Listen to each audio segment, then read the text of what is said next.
விஜய் ஒரு மாத கால ஆட்சி எதையும் சொல்வதற்கில்லை, ஆனா வெரி பேட். எதுவுமே சரியில்லை. மின்வெட்டு, சட்டம் ஒழுங்கு, நிர்வாக செயல்பாடுகள்ல சிக்கல், ஒரு அடி மேல அடி விழுந்த மாதிரி தான் நமக்கு இல்ல. திறமையின்மைதான், முழுக்க முழுக்க திறனின்மைதான். சைதாப்பேட்டையில ஒரு பகுதியில குமரன் காலனிகள்ல 3 மணி நேரம் கரண்ட் இல்லை, இன்னொரு இடத்துல 6 மணி நேரம் கரண்ட் இல்லை. அவ்வளவு மோசமா இருக்குது உங்களுடைய கவர்னன்ஸ். பதவி ஏற்றத்துக்கு பிற்பாடு பாருங்க, அதுவும் பல இடங்கள்ல தாவேக காரணங்களே ஈடுபட்டு இருக்கிறாங்க கிரைம்ல.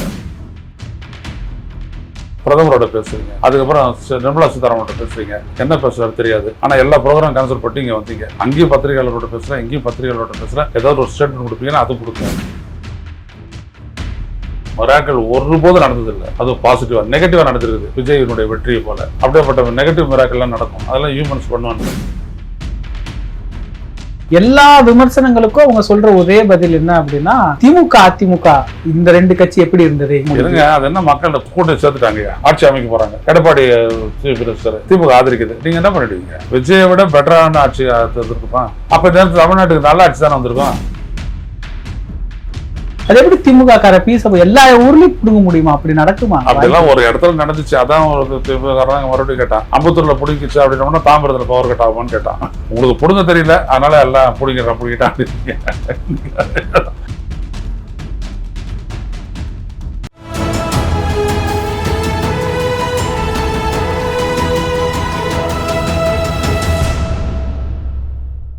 தமிழரம் நேயர்களுக்கு வணக்கம். இன்று நம்முடைய மூத்த பத்திரிகையாளர் திரு ஐயநாதன் அவர்கள் இணைந்துள்ளார். சார் வணக்கம். சார் வணக்கம். விஜய் ஒரு மாத கால ஆட்சி எப்படி பாக்குறீங்க சார்? விஜயனுடைய ஒரு மாத கால ஆட்சி எதையும் சொல்வதற்கில்லை, ஆனா வெரி பேட். இப்படிதான் போவோம் கண்டினியூஸா அப்படின்னு சொல்றதுக்கு இல்லை. ஆனா நடக்கிற விஷயங்கள்லாம் வந்துட்டு ரொம்ப மோசம். அதுவும் நேற்று எடுத்துக்கங்க, சைதாப்பேட்டையில் ஒரு பகுதியில் குமரன் காலனிகள்ல 3 மணி நேரம் கரண்ட் இல்லை, இன்னொரு இடத்துல 6 மணி நேரம் கரண்ட் இல்லை. இங்கே என் வீட்டில் 6:25க்கு போச்சு, 8:05க்கு வந்துச்சு. கரெக்டாக 1.5 மணி நேரம் கரண்ட் இல்லை, கட் பண்ணிட்டாங்க. எவ்வளோ பெரிய கஷ்டப்பட்டோம் அப்படின்றது எங்களுக்கு தான் தெரியும்.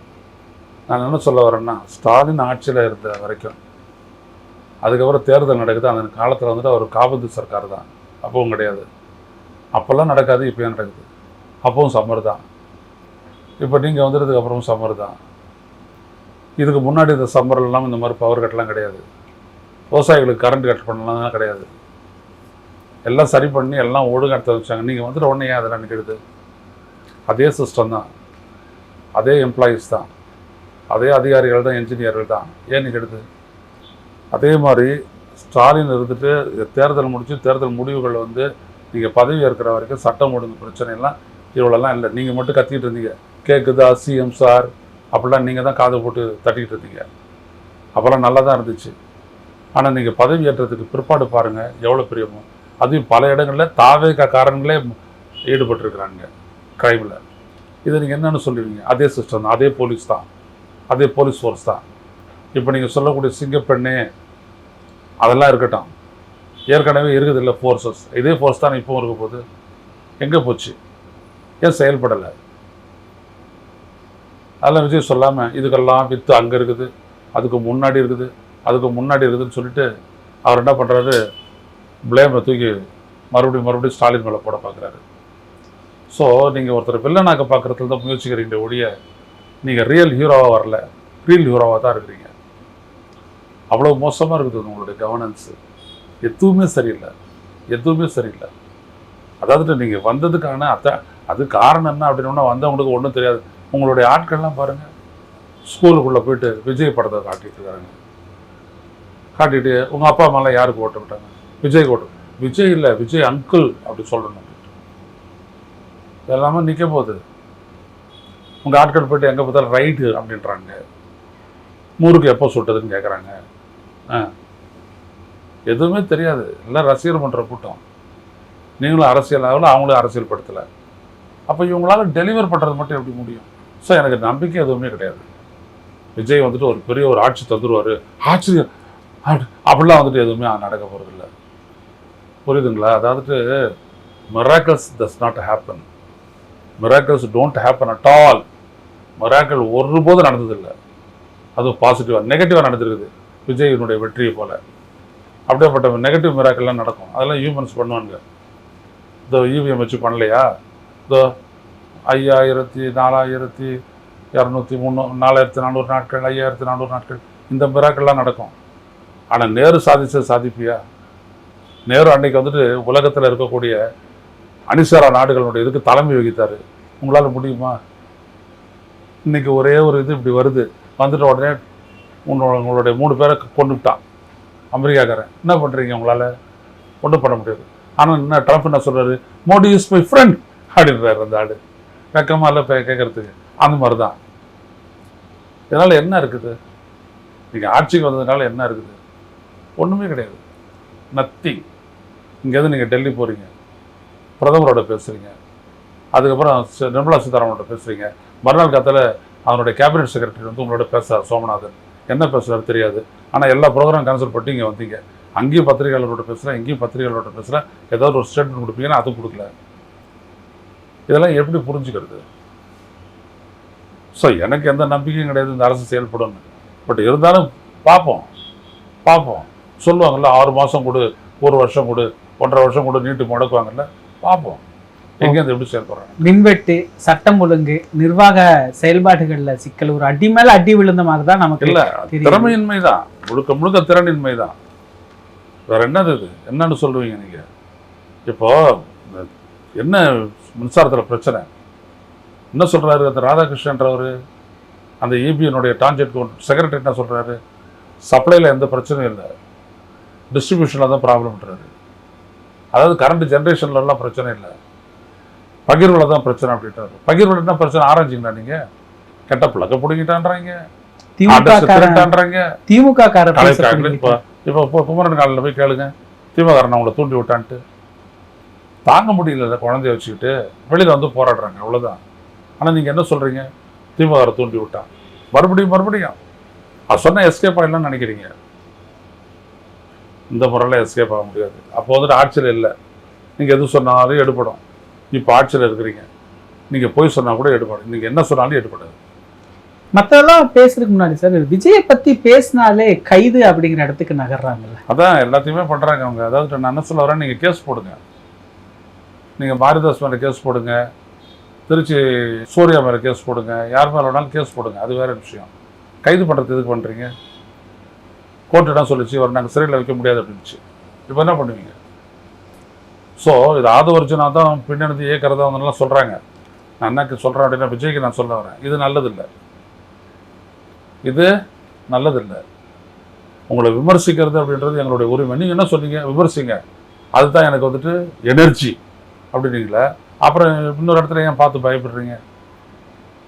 விமர்சனம் தானே, அதில் என்ன தப்பு? உங்களை எப்படி விமர்சிக்காது இருக்கிறது? இப்போ இவ்வளோ பவர்ஃபுல்லாக நல்லா இருக்குது பவர் தமிழ்நாட்டில் அப்படி நாங்கள் சொல்லணுமா? இல்லை சட்டம் ஒழுங்கு பியூட்டிஃபுல் ஒண்டர்ஃபுல் அப்படி சொல்லணுமா? இல்லையே. நார்த்துனா நார்த்து தான் சொல்லுவோம். அதுதான் பத்திரிக்கை காலிங் எஸ்பேட் எஸ் எஸ்பேட். அதான் எங்களுடைய வேலை. நாங்கள் அப்படி தான் சொல்லுவோம்.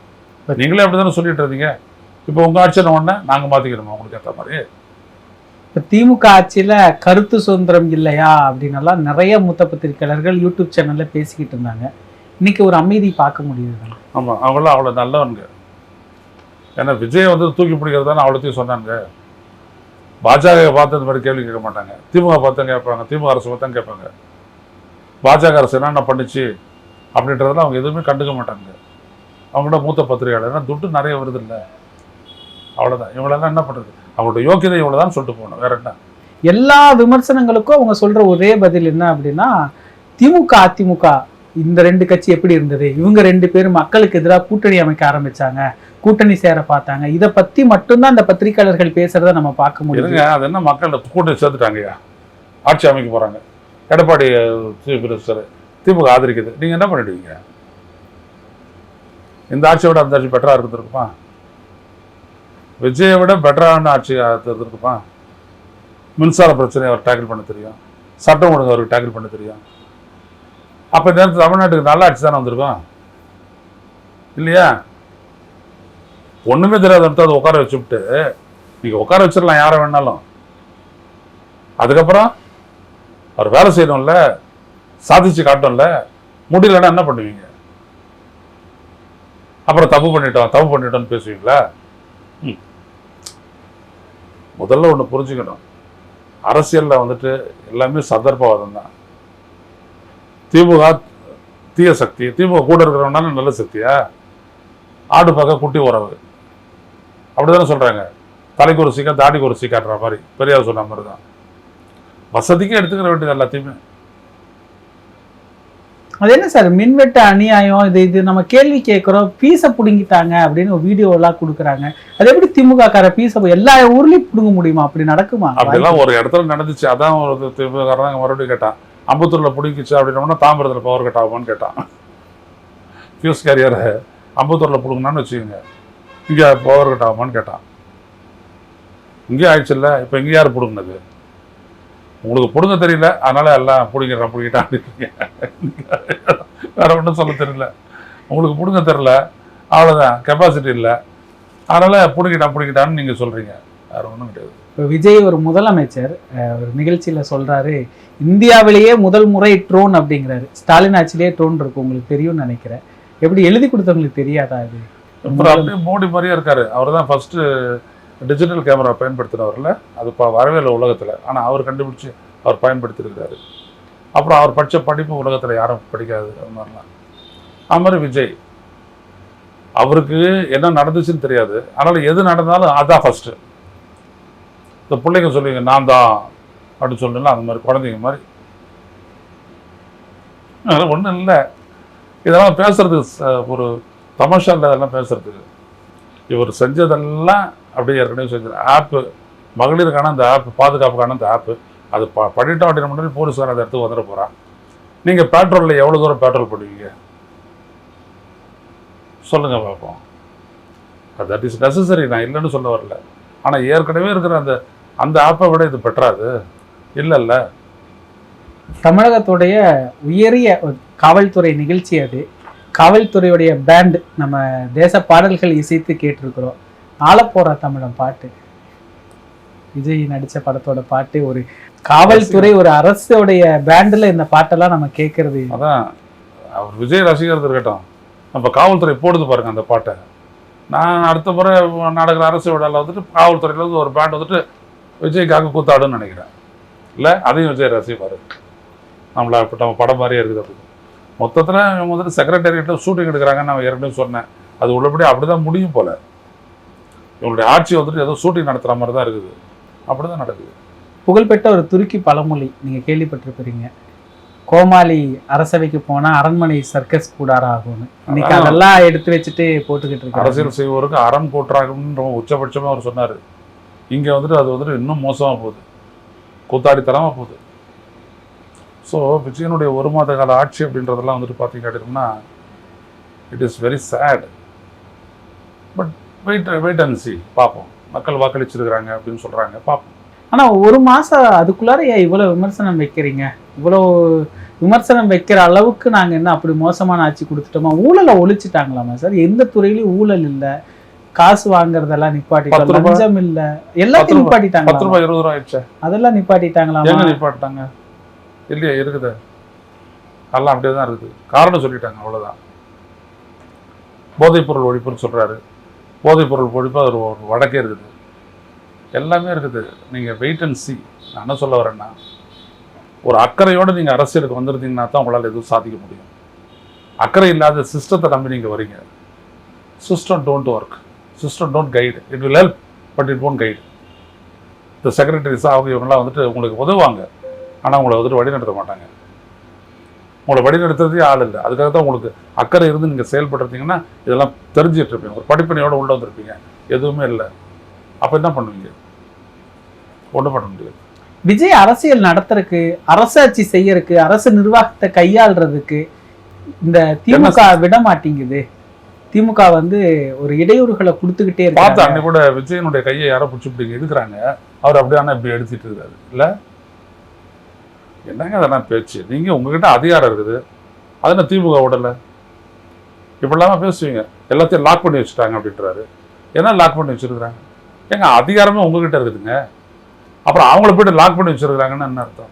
முன்னாடி தொடச்சிட்டாங்க அப்படின்னீங்க, 10 லட்ச ரூபா கடன்றீங்க. இப்போ இவ்வளோ விஷயத்தையும் செஞ்சீங்களா? எந்த பட்ஜெட் அடிப்படையில் செஞ்சீங்க? எங்கே இருந்துச்சு பணம்? கேட்குறேன், எங்கேருந்து வந்துச்சு பணம்? இப்போ 354 ரூபா, 54 கோடி. எதுக்கு? சிங்கப்பண்ணு. அதுக்கு முன்னாடி 2000 கோடி விவசாய கடன். எங்கேருந்து பணம் வந்துச்சு? கஜானாவே தொடச்சிட்டு போனாங்கன்றீங்களா? எப்போ எங்கேருந்து பணம் வந்துச்சு? அப்போ இந்த மாதிரி தான் அவங்க ஏதாவது ஒன்று சொல்கிறாங்க. அதுக்கும் நெசத்துக்கும் யதார்த்த நிலைக்கும் சம்மந்தமே இல்லை. அவர் ஏதோ பேசுகிறாரு, அவ்வளோதான்.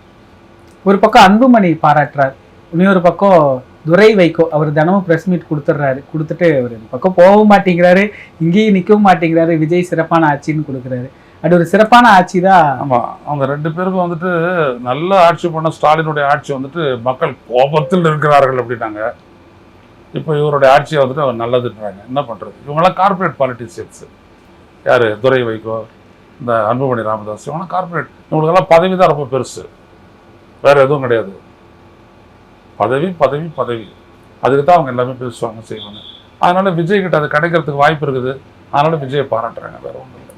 இதில் பாஜகவோட ஒரு இணக்கத்தை கடைபிடிக்கிறார். அங்கே ஒரு நெருக்கமாக நம்ம இருந்துக்கலாம் அப்படின்னு இல்லை. பொதுவாக பட்ஜெட் கூட்டம், இந்த மாதிரியான ஒரு நிதி ஆயோகத்துடைய கூட்டம், இது திட்ட கமிஷனுக்கு மேலே இருக்கக்கூடிய கூட்டம் தான். முன்னாடிலாம் திட்ட கமிஷனில் வந்துட்டு நம்ம போவாங்க, இங்கேருந்து சீஃப் செக்ரட்டரியும் சீஃப் மினிஸ்டரும் போவாங்க. அங்கே இருக்கக்கூடிய திட்ட கமிஷனுடைய துணைத் தலைவர் வருவார், அவரோட உட்காந்து பேசுவாங்க. இவங்க ஒரு ப்ரொபோசல் தருவாங்க, அந்த ப்ரொபோசலுக்கு ஏற்ற மாதிரி அவங்க நிதி ஒதுக்கீடு செய்வாங்க. அந்த நிதி ஒதுக்கீடு வந்துட்டு ரொம்ப பெரிய அளவுக்கு நல்லாயிருக்கும். இப்போ அந்த பர்சன்டேஜ் பேசிஸில் வந்துட்டு இவங்க அலோகேட் பண்ணுறாங்க. அதுதான் வந்துட்டு இப்போ ஒரு பெரிய சிக்கலாக போயிடுது. இதில் எல்லாம் வந்துட்டு தமிழ்நாட்டுடைய பங்கு வந்துட்டு ஒரு பெரும் பங்குலாம் ஒன்றும் கிடையாது. அதனால் இப்போ பார்த்தீங்க அப்படின்னம்னா இந்த இடத்துல வந்துட்டு இவர் எப்படி அதை கையாளுறாரு அப்படின்றத வந்துட்டு நம்ம பொறுத்திருந்து நம்ம பார்க்கணும். பாஜகவோட இணக்கப்பாட்டோடு இருக்க போகிறாரா அப்படின்னம்னா நிச்சயமாக விஜய் அப்படி இருக்க மாட்டார் அப்படின்னு நான் நினைக்கிறேன். என்ன காரணம்னு கேட்டிங்கன்னா, விஜய் வந்துட்டு ஐடியாலஜிக்கலாகவே வந்துட்டு அவருடைய அரசியல் பரப்புரை, என்னை பொறுத்த வரைக்கும் அவர் வந்துட்டு ஒரு பிஜேபி எதிர்ப்பாளர்லாம் ஒன்றும் கிடையாது. அதனால் அவர் சொல்லக்கூடிய அந்த பிஜேபி எதிர்ப்பு அப்படின்றதெல்லாம் முக்கியத்துவம் கிடையாது. ஆனால் இணக்கப்பாடுன்றது எந்த இடத்துல வரும்னா, ஒரு மாநில அரசு ஒரு ஒன்றிய அரசு அப்படின்ற அடிப்படையில் அவர் பார்ப்பார். இப்போ சீஃப் பிரைம் மினிஸ்டர் போய் பார்த்தாரு, நிர்மலா சீதாராமன் அவர்களை போய் பார்த்தாரு, இவரை பார்க்க போனார். ஆனால் அங்கே சந்திக்க முடியல. அதனால் அப்படியாப்பட்ட ஒரு விஷயமெல்லாம் வந்துட்டு இருக்குது. அமித்ஷா வந்து சந்திக்கலை. ஏன் சந்திக்கலை அப்படின்றது தெரியல. இந்த மாதிரி விடயங்கள்லாம் இருக்குது. அதை பற்றி விஜயம் பேசல, அவர் பிரசிடண்ட்டையும் பேசலாம், அவங்களும் பேசலாம். அப்படியே போயிடுது, ரகசியமே போயிடுது. அதையெல்லாம் விட விஜய் வந்துட்டு போன டெல்லி பயணத்தின் போது மோடி அரசனுடைய கேபினட் செயலர் வந்துட்டு இவரை வந்துட்டு பார்த்துருக்காரு, சோமநாதன் அப்படின்ட்டு. அவர் என்ன இவர்கிட்ட பேசினார் அப்படின்ற விஷயத்தை இவர் தெரிவிக்காதே இருக்கார். ஆனால் அதுக்கப்புறம் இவர் எல்லா டெல்லி ப்ரோக்ராமும் கேன்சல் பண்ணிட்டு ஒரு தமிழ்நாட்டுக்கு வந்துட்டார். அது எதனால் அப்படின்றது தெரியல. ஸோ இதெல்லாம் வந்துட்டு நம்ம ஒரு ஆழமாக பார்க்க வேண்டியது தான். அதனால் மோடி அரசுக்கும் இங்கே தமிழ்நாடு அரசுக்கும் இடையிலான இணக்கப்பாடு எப்படியாப்பட்டதாக இருக்கும் அப்படின்றது நம்ம இப்போதைக்கு சொல்ல முடியாது. நிகழ்கால அரசியல் குறித்து பல தகவல்களை பகிர்ந்து கொண்டதுக்கு நன்றிங்க. இதே போன்று நிகழ்கால அரசியலின் சாரம்சங்களை அரசியல் ஆளுமைகளின் நேர்காணல் வழியே தொடர்ந்து காண தமிழ் நிறம் வலையொலியை சப்ஸ்கிரைப் செய்யுங்கள். தங்களின் மேலான கருத்துக்களை கருத்துளை பெட்டியில் பதிவிடுங்கள். நன்றி, வணக்கம்.